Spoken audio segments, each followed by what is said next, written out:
Welcome to the show, Tina. It's great to have you on Book Chat Live.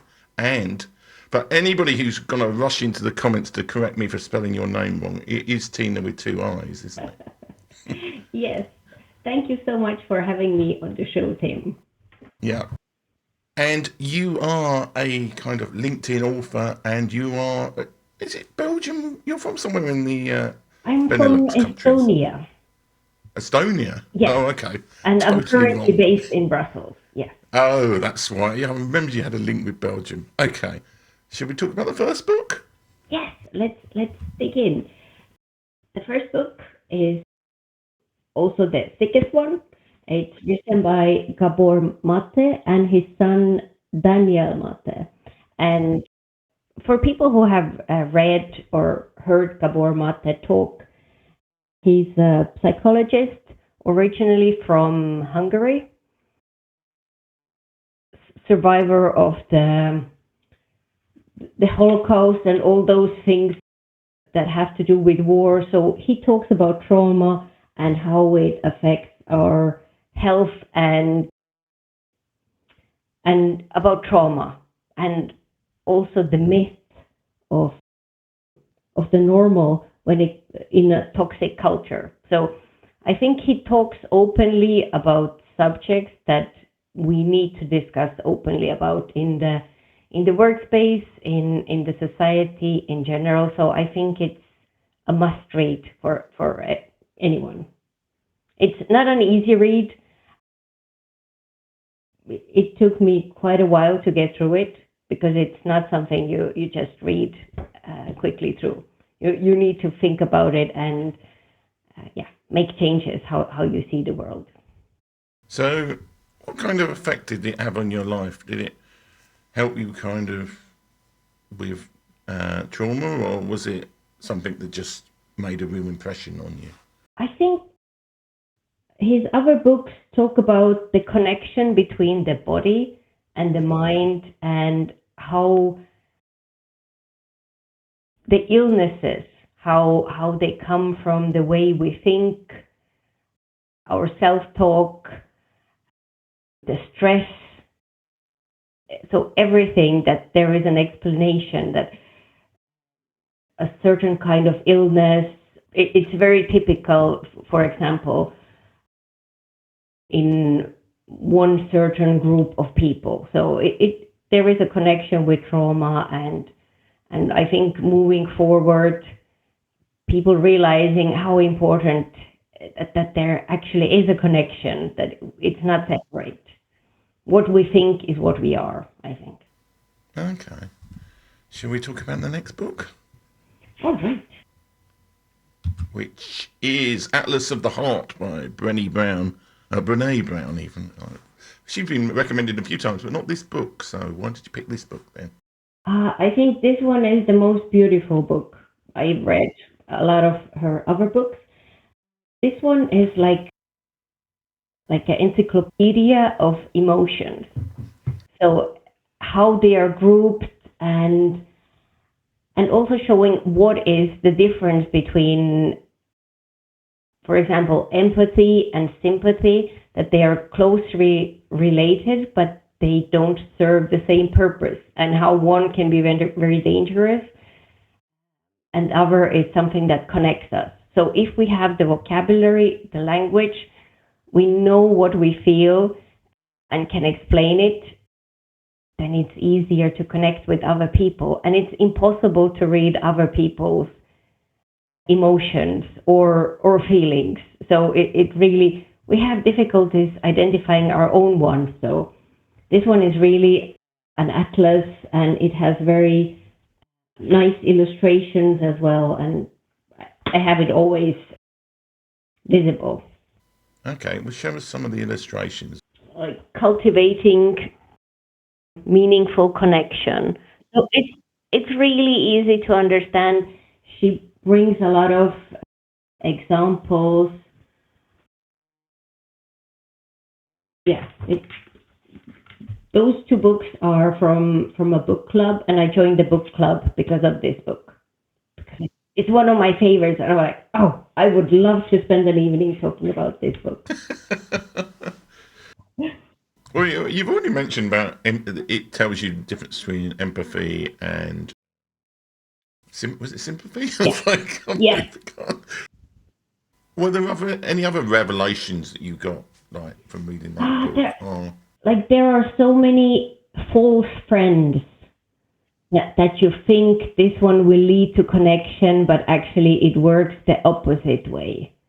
So you have to be very careful what you're feeling. If you can name it, then it's easier to move forward. If you're just angry, mad, or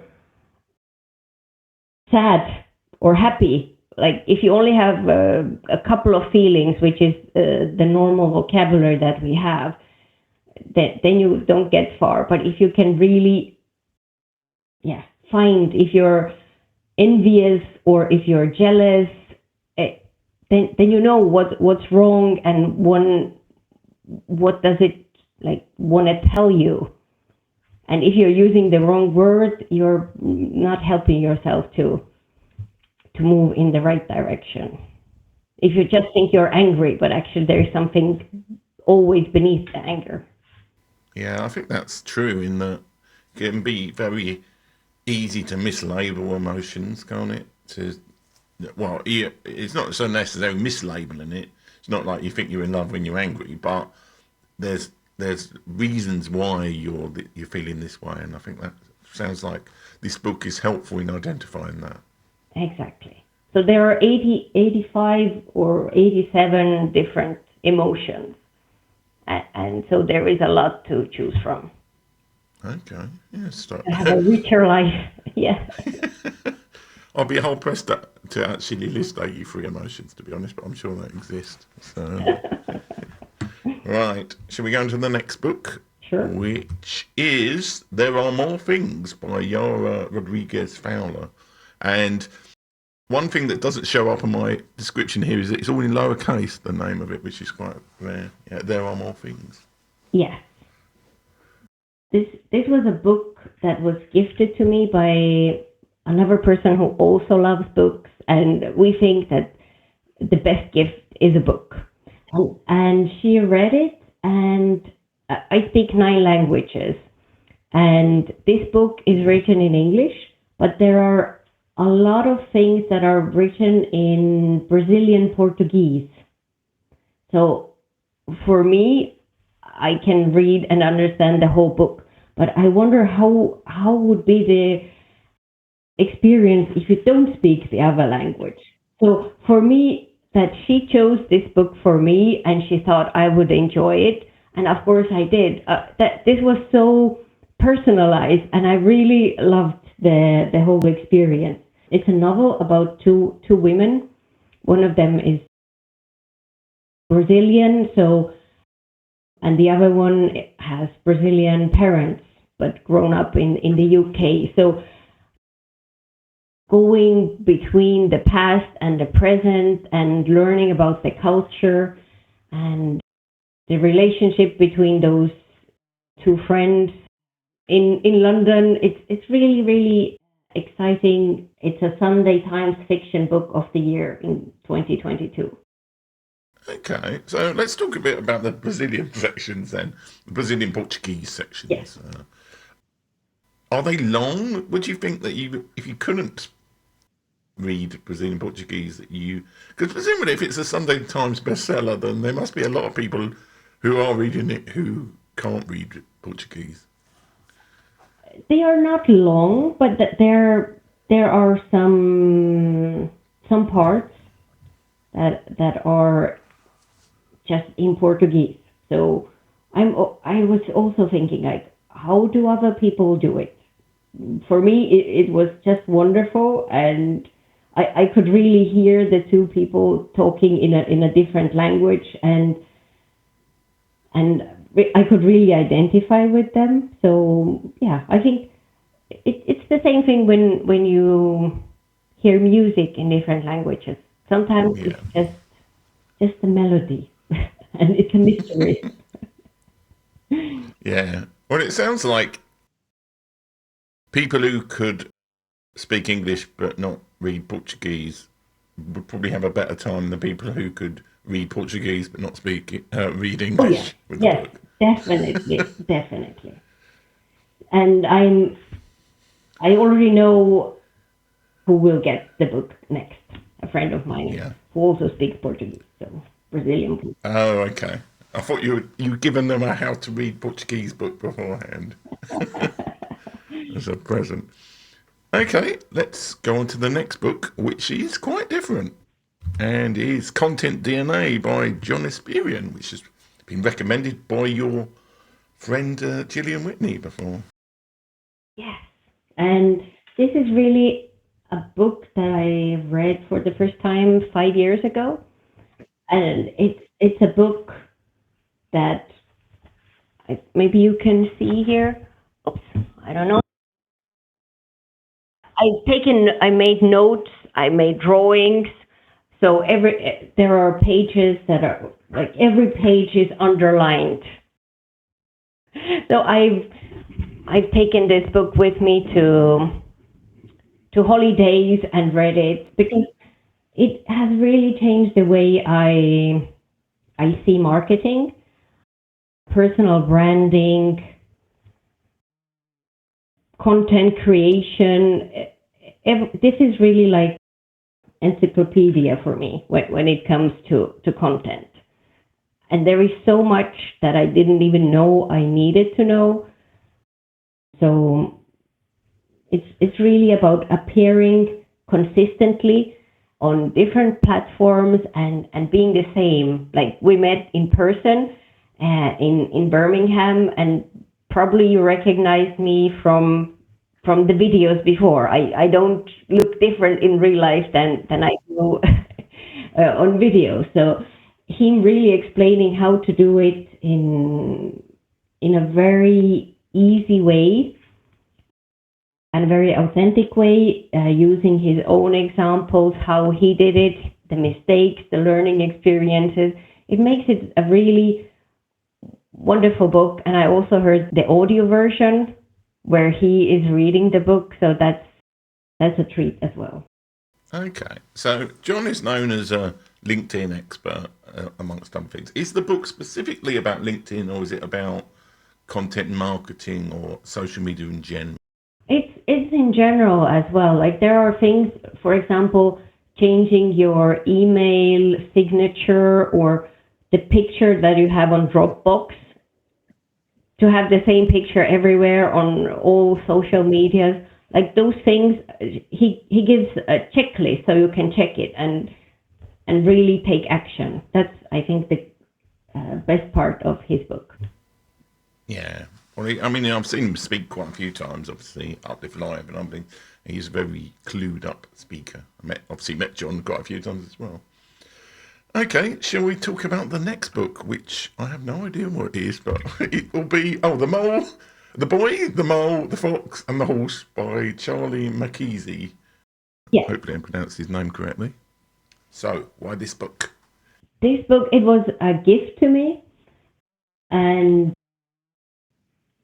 yes, 4 years ago. And his book, it's all about his art.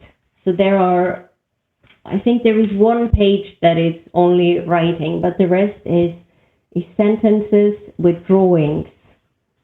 And it's really, it's so amazing the friendship between the boy and the other characters. Like often the hardest person to forgive is yourself. Like all those little reminders to be kind to yourself. There is also a movie now. It's the same picture, so it's really lovely. And that you can write a book that's mostly drawings, which So, which is is it intended for an adult audience then? I think it's for both, but Yeah. adults appreciate it as well.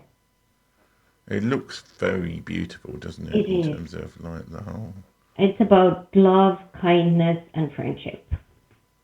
So it's kind of, it looks like almost an adult picture book in a way, doesn't it? Yes, and there is one picture where he has put his teacup.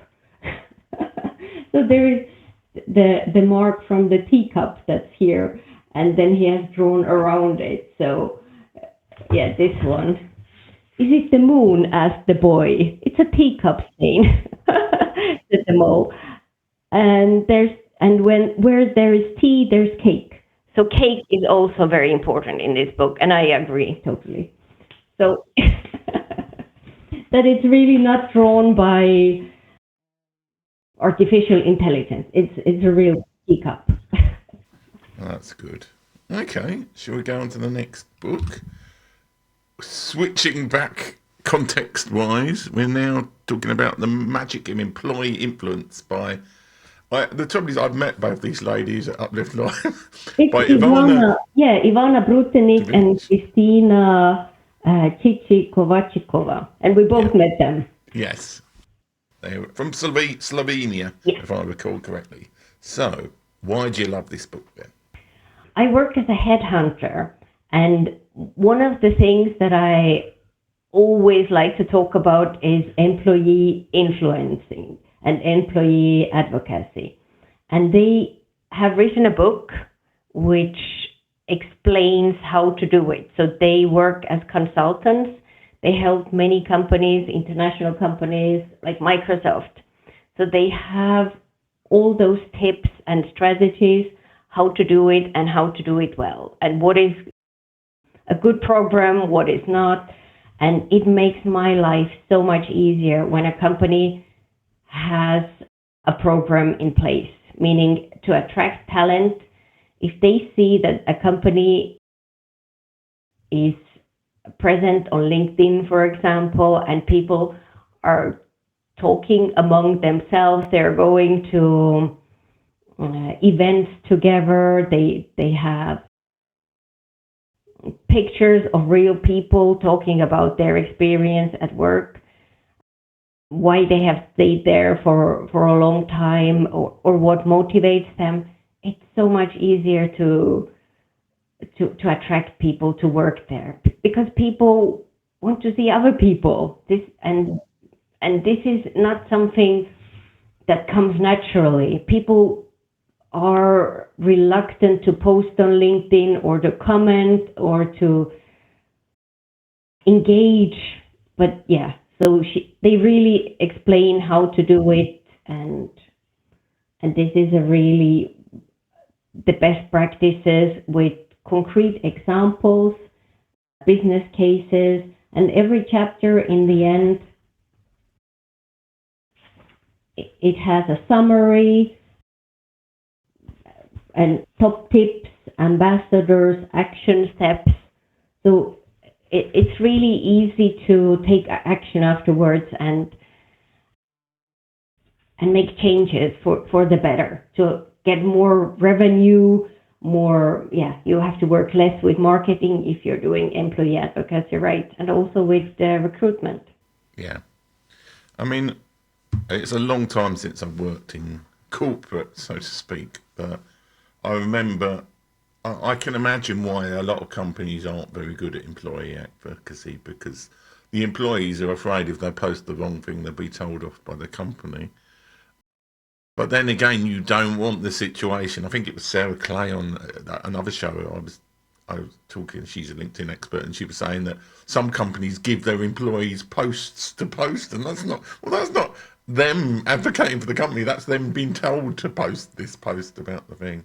So yeah, it's an area that I think a lot of companies don't even know exists as much as anything. So it's an important area for them to get they right. Also bring gamifying the whole experience so that it will be fun and that it's authentic, because we can smell it from far away if it's corporate marketing who has given you a post that you have to post and it's like, no, this is not authentic. Yeah. We want authentic communication, and so they really teach you how to do it. Okay, should we go on to the next book, which...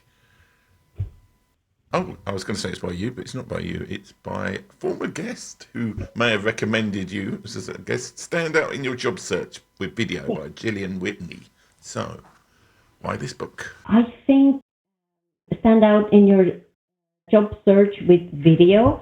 I think video is so important. Like during the past 5 years, I would say most of my first interviews are done by video. And if you haven't been job searching or been on video interviews, it's very different from a normal interview.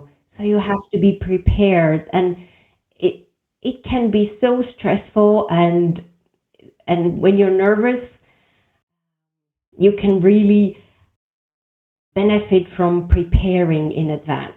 And this book is really explains how to do it at the technical part, yes, because there are technical things that we have to think about, but also how to prepare your mindset, how to show up on the day, how to give your best.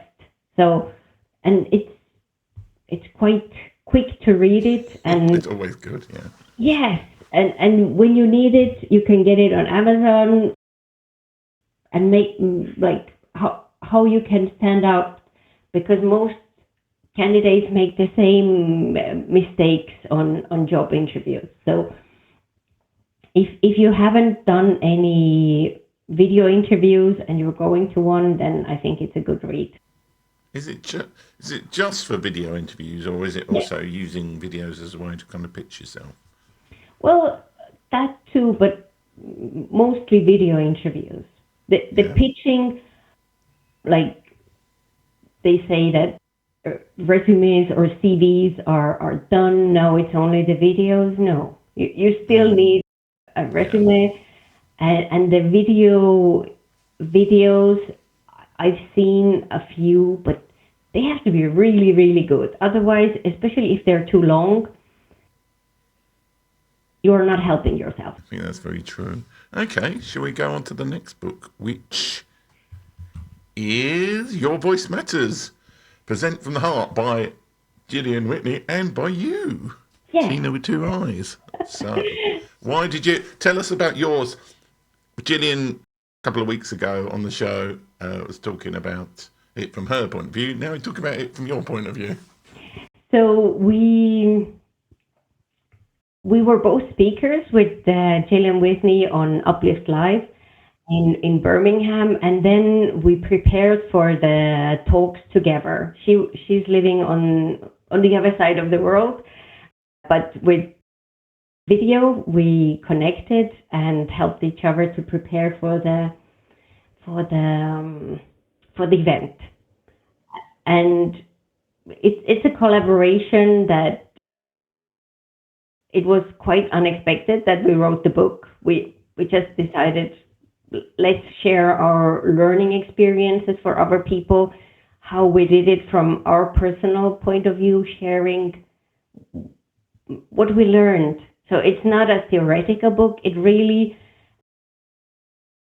we share what really happened and how to speak authentically. Like, of course, there are technical tips what you can do, but the most important thing is that when you speak from your heart, you connect with other people, and that's what's the aim if you want a message to go through. It's not a competition who is the fastest speaker or whatever. It's really if the person is not connecting with the audience or doesn't adapt the message to the audience, then yeah, you're really not helping your message to go through. Okay. Was there anything you learned from Gillian when you were writing this book together? And like, anything she put into the book that you thought, oh, that's really good? Or I think we both bring different parts to the book. The illustrations, like every chapter has an illustration, a sketch note. So every chapter starts with a sketch note. So you can easily see what's in every chapter. So I made all the illustrations. So this is the part that makes it very easy to read and get an overview. What is the topic that we're talking about? What is the thought? And it makes it easy to understand.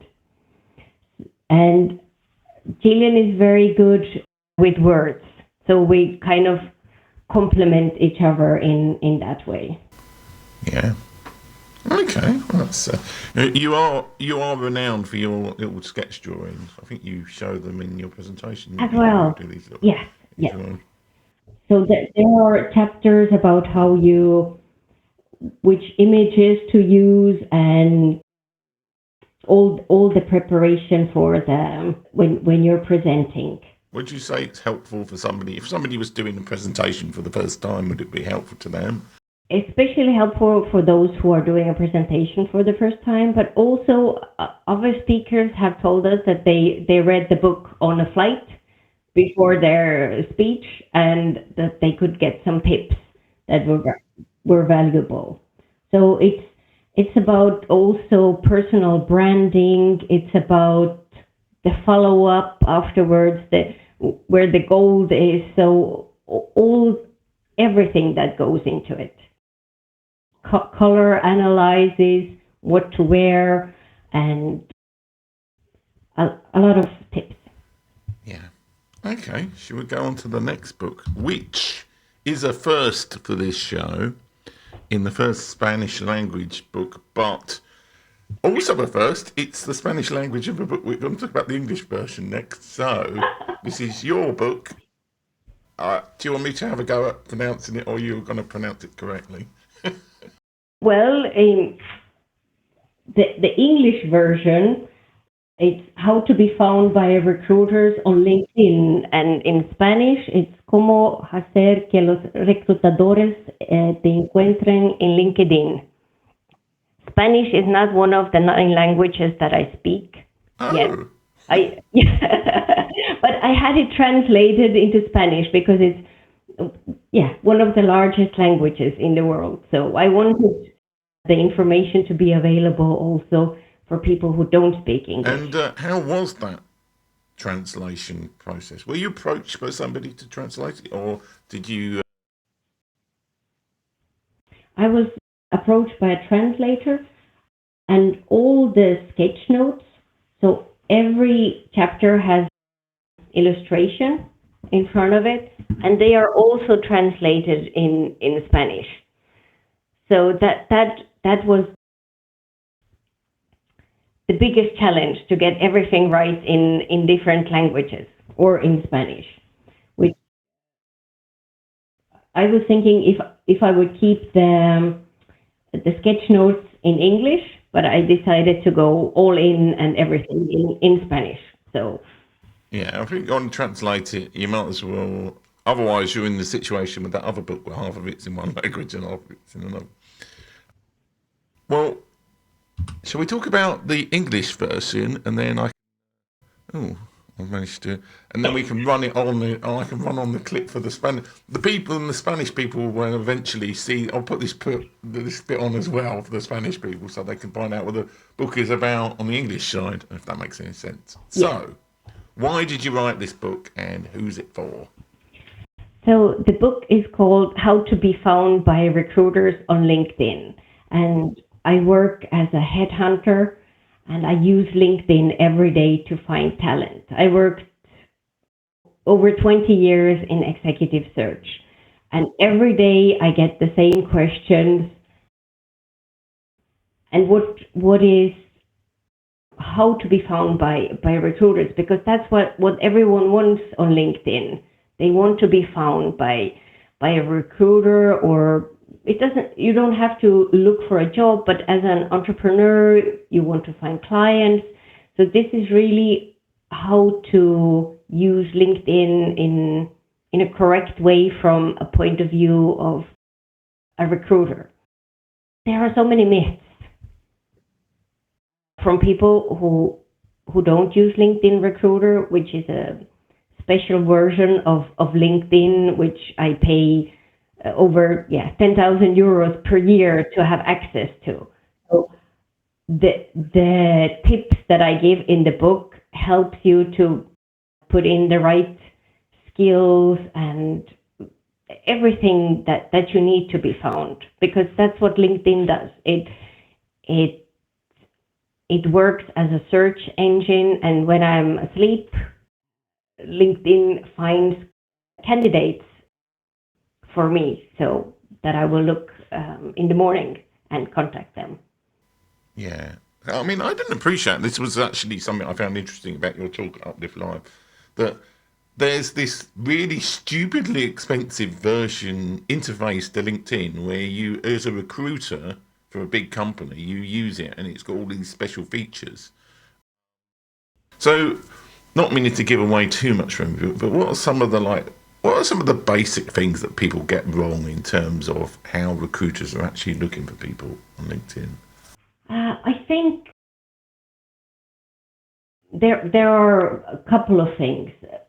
I did it too. I joined LinkedIn a long time ago, and then you don't update your LinkedIn profile. People update their profile when they need a new job, but that's too late. Then you approach with a different energy. I can feel it from a mile away when somebody comes, give me a job energy. But instead, when you're updating your profile constantly, like every promotion that you have internally will also put you on the first page in the job search, meaning for recruiters. It shows that you had progress. Sometimes people want to put only the highest position they had in corporate, but it's really good to have all the different positions. The second thing I would say is when you use a job title that's only used internally in your own company, like the director of first impressions, and then you're like, oh, you're a receptionist, but I wouldn't ever find you with that job title. And startups like to have their own titles to be more fancy, but that's the best way to keep you as a secret. Nobody will find you. And when you decide to go for the option to show that you are open to work, if you just put it on once and don't do anything with it, it will just give a message once to the recruiters. But if you update it every fortnight or every week, depending on your situation, then you're on top of the mind of the recruiters. I get a message every morning that this person now, whom I interviewed 4 years ago, is open to work. So you really want to be active on the platform. That's when your information is sent to recruiters. If you never show up on LinkedIn, then they show other candidates or other profiles which are active on the platform. Yeah. Okay. It's really exceptionally interesting, to be honest. I find it too, and I'm so happy to be able to share this information with others through the sketch notes, and now when I put it together in a book, so it's easily accessible, and yeah, everyone can get it on Amazon. So that's finished talking about the books. Now I have two questions I ask all the guests. The first one is, given that selection of books, if you met somebody and you had to recommend them one of those books, what sort of thought processes, what sort of flow chart, what kind of questions would you ask them to work out which one of the books to give them? I think in my work as a headhunter, I use a lot of looking for strengths that people have. So according to Clifton Strengths, the Gallup test, my top skill is empathy. So I'm always listening to what people are saying and reading between the lines and already guessing which books they would like. So I think I would just let them talk, and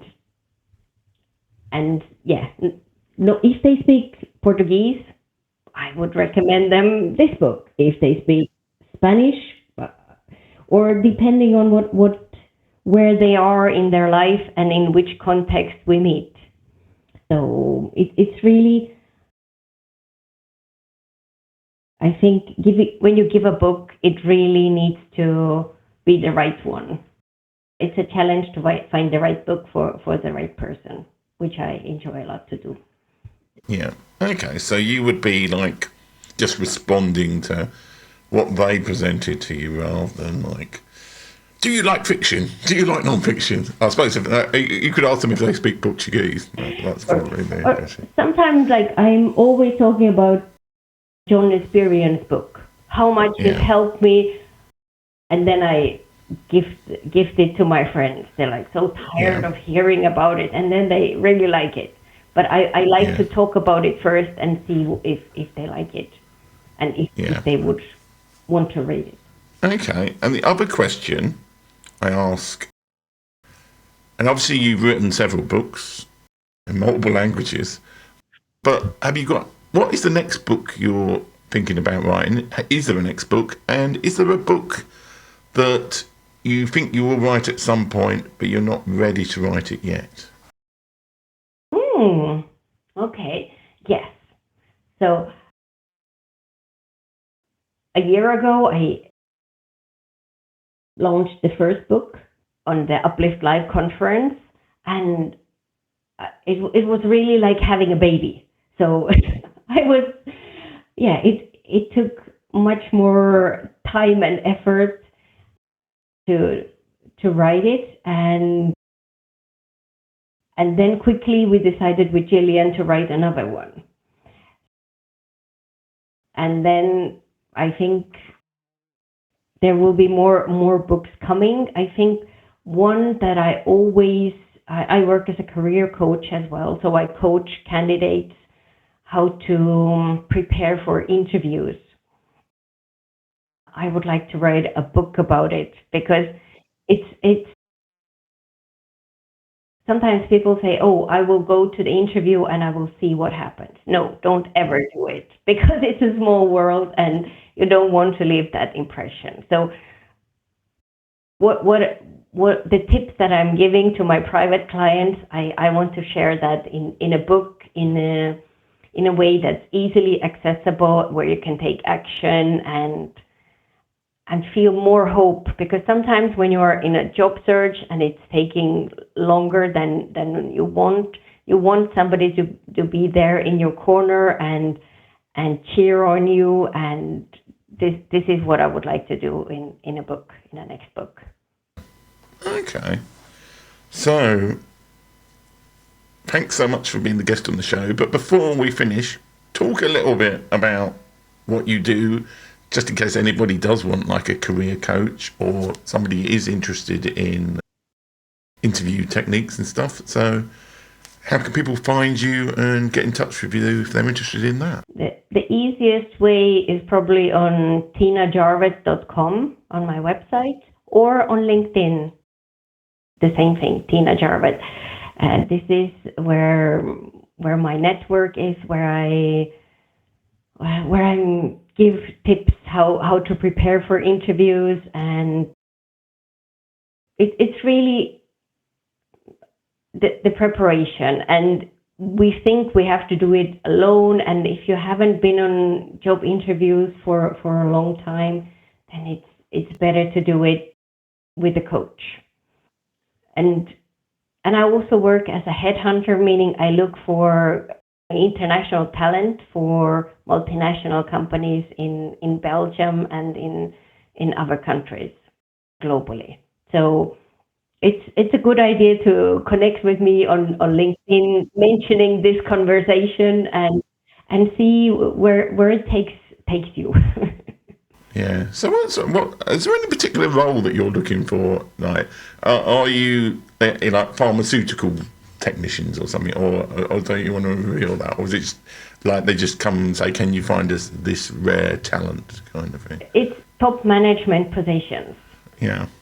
And it's always a combination of different industry experience, different language skills, sometimes also different departments working together. So it's very unique combinations, that the very, very difficult searches that land on my desk. And this is what I live for. It's a challenge, and it's amazing to present the candidates who meet the requirements, and then the company and the candidates together choose if they want to go further and build a career. Fascinating, I have to say. Well, thanks so much for being the guest, and thanks for the people watching on Amazon, and thanks for everybody who watches in the future or listens to the podcast. Bye.